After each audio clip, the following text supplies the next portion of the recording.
Ils sont des êtres à part entière, atteints des maladies dites rares, telles que l'albinisme, drépanocytose, myopathie de Duchenne, entre autres. Après la célébration de la Journée internationale des maladies rares, le 28 février dernier, l'Association pour l'encadrement des enfants victimes de maladies rares bénéficie ce 24 mars 2025 de la visite et soutien des femmes du ministère de la Recherche scientifique et de l'Innovation. C'est à l'occasion des activités liées à la célébration de la Journée internationale de la femme le 8 mars prochain. Une initiative du ministre de la Recherche scientifique et de l'Innovation, Dr Madeleine Tchouenté.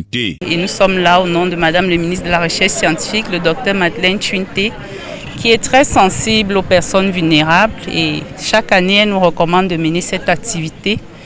Et c'est pour ça que nous sommes venus ici aujourd'hui pour fêter ensemble avec ces enfants, pour leur montrer qu'ils ne sont pas seuls, nous sommes de tout cœur avec eux. Pour magnifier leur action, les généreuses femmes du Minrési ne sont pas venues les mains vides. Dans leur bagage, plusieurs présents. Un acte qui donne un souffle nouveau à cette association qui œuvre dans l'encadrement des enfants victimes des maladies rares. Ça nous fait beaucoup de chaleur, étant donné que...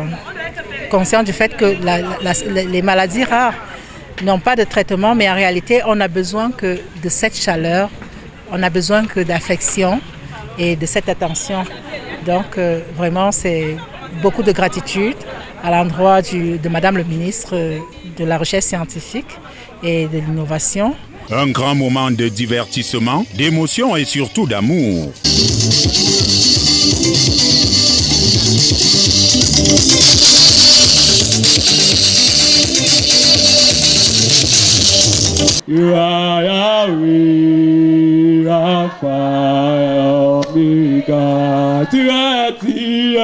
Satisfaction des parents qui espèrent bénéficier d'autres aides. Je suis très émue.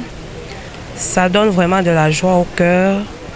Et je tiens encore à remercier les mamans venues du ministère pour nous accompagner dans cette lourde charge.